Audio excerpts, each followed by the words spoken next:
The Durban air in early November is something I've always felt not just on my skin but in my lungs. It's a physical presence, a steam press of humidity and salt, and the sweet, decaying perfume of frangipani blossoms. It's the breath of home. I'm a creature of its rhythms, born and raised in its vibrant, chaotic churn. At 28, my city is etched into my soul, but my heart, well, my heart had learned to build its own seawall against the tides of feeling. My story, the one that tore down that wall and then left me in the rubble, began where most Durban stories do, by the relentless, warm Indian Ocean. It was a Tuesday morning, the sky still a deep, bruised purple, the sun a shy promise behind the horizon's edge. I was on the pier near Ashaka, my old Nikon cool and familiar in my hands. This wasn't a job, this was my church. I was trying to capture the silhouettes of the early morning fishermen, their lines casting long, hopeful threads into the water.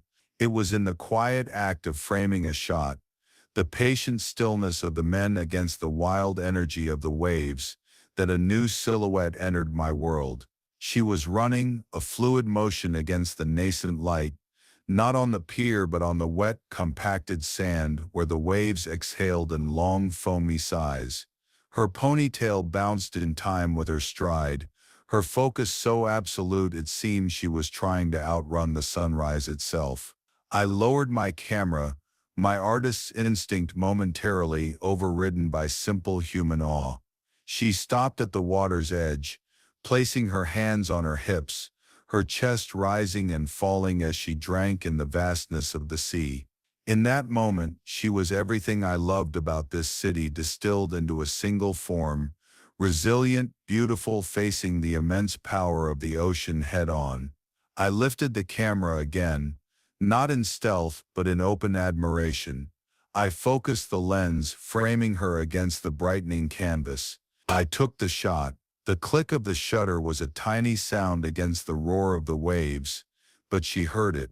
Her head turned, and even from 50 meters away, I felt the jolt of her gaze. She wasn't annoyed.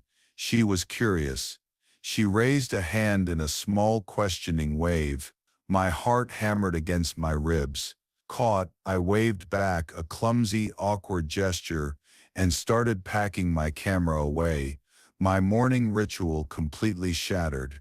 I figured she'd resume her run, a fleeting image disappearing down the beach. Instead, she walked up the soft sand to meet me where the pier met the promenade. "Did you get a good one?" she asked. Her voice was the biggest surprise. It was low and melodic, but wrapped in an accent that was so perfectly, unmistakably French. It sounded like music against the rhythmic crash of the ocean. Up close, the silhouette resolved into the most striking woman I had ever seen. A heart-shaped face, a light constellation of freckles scattered across her nose, and eyes the color of sea glass, that clear, intelligent green you find in the rock pools up the north coast. Sweat glistened at her temples, her skin already kissed golden by an African sun she was clearly not used to. "I think so." I managed, my own voice sounding rough and uncultured in comparison.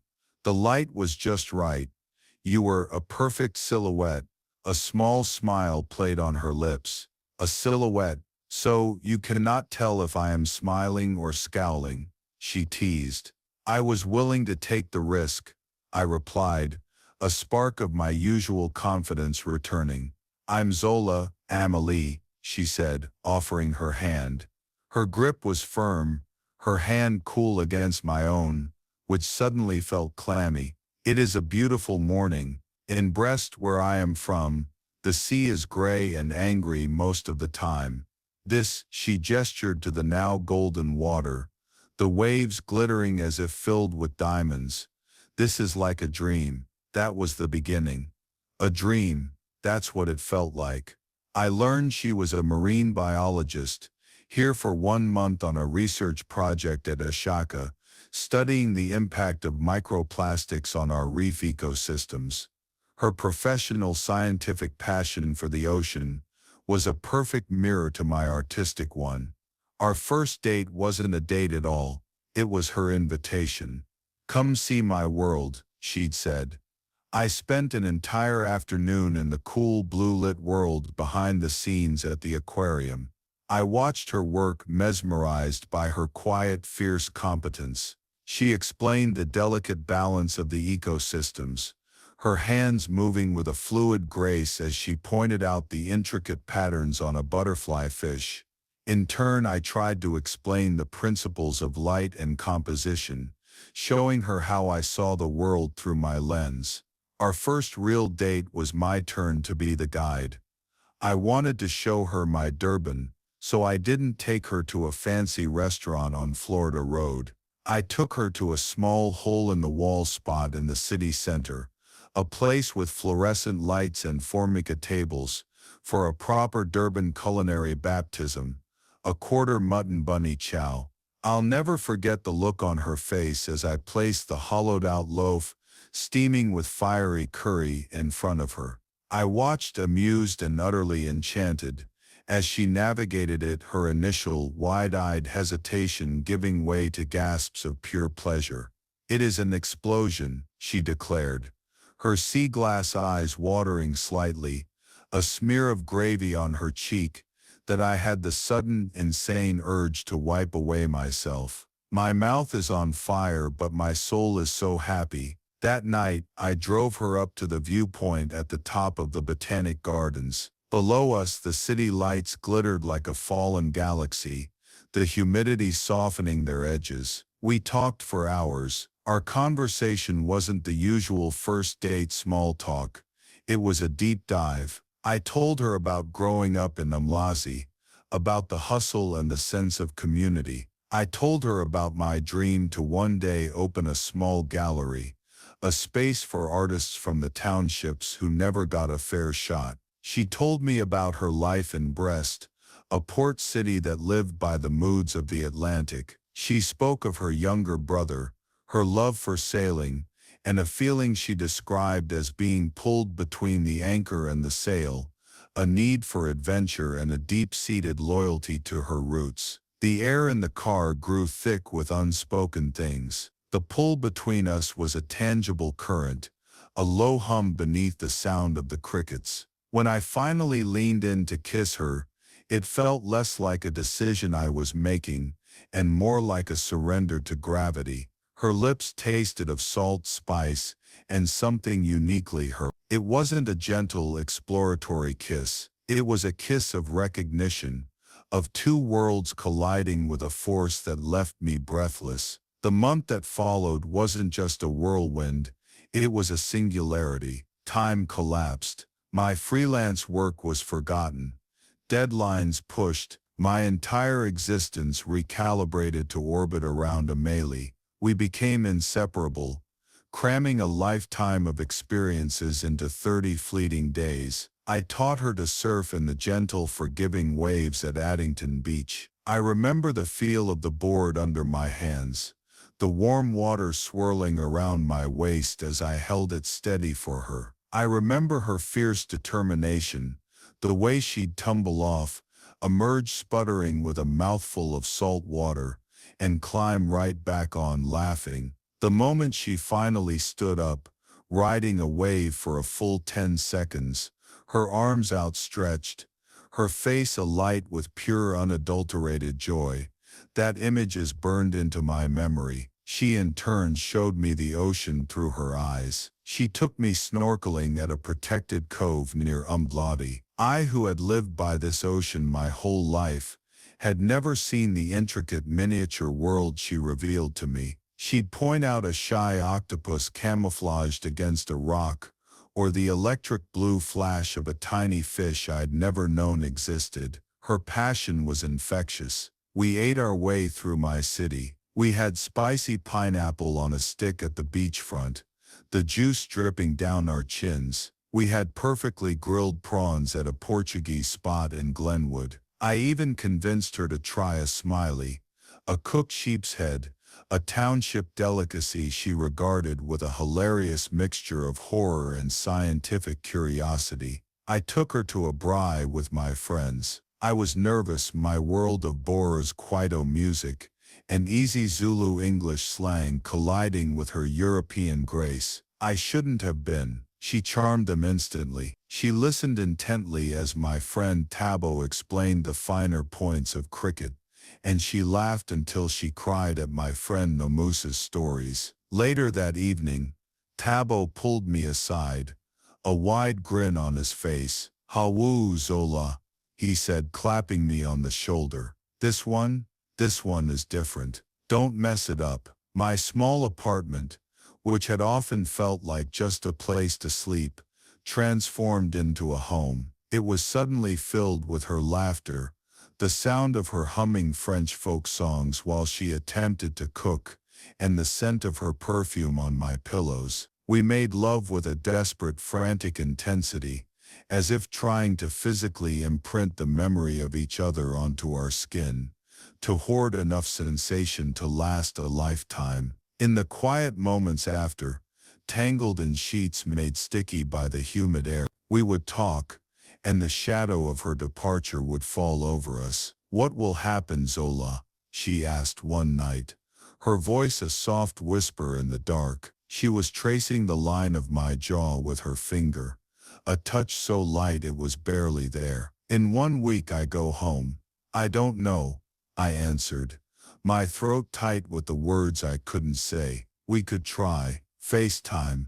I could save up, visit you in Brest." They were just words, flimsy nets against a tidal wave of reality. We both knew it. 2 lives, 10,000 kilometers apart. The last day was torture. We were quiet, the air between us thick with things unsaid. We moved around each other like ghosts, memorizing the small details, the way she bit her lip when she was thinking, the exact shade of green in her eyes when the light hit them. The drive to King Shaka International Airport was the longest drive of my life. Every robot, every kilometer marker was a countdown to the end. At the departures terminal, we stood facing each other, the cheerful, impersonal airport announcements mocking the profound grief of our goodbye. "This was not just a dream, was it?" she asked, her eyes glistening.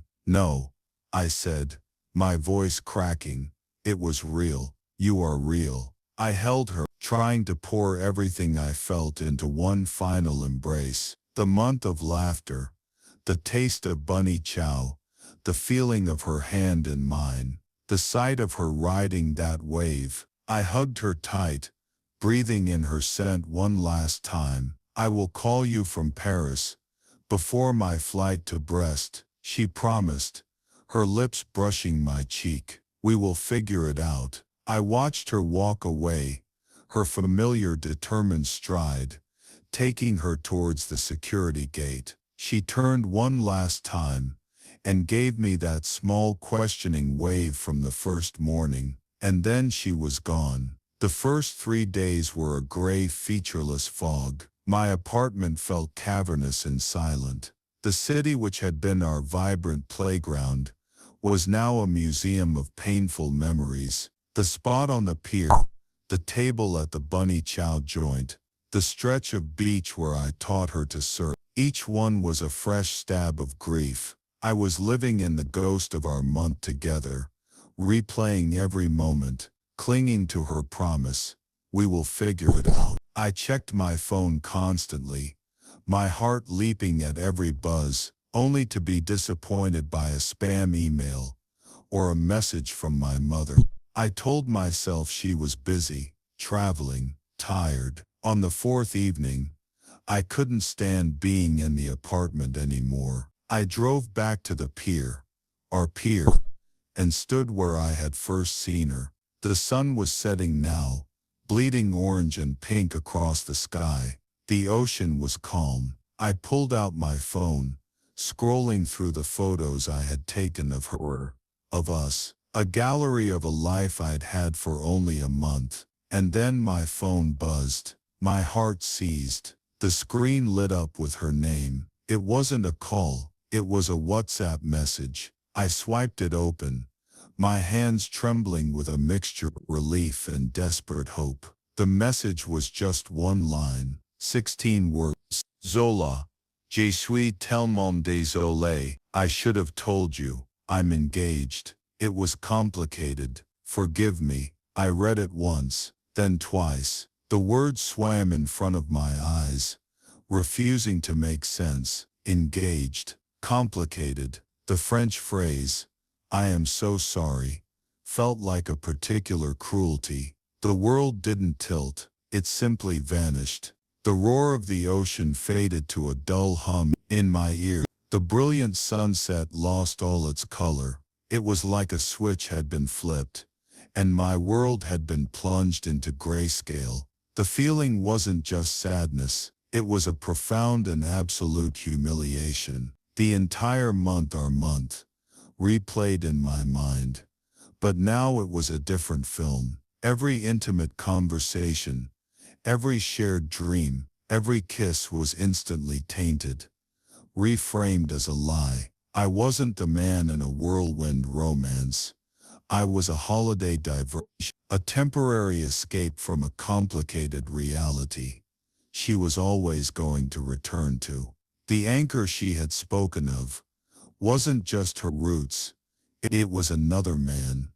I didn't delete the message. I couldn't. I just stood there on the pier, the phone heavy as a rock in my hand, as the last of the light bled from the sky, and the city I loved blinked on its indifferent lights behind me.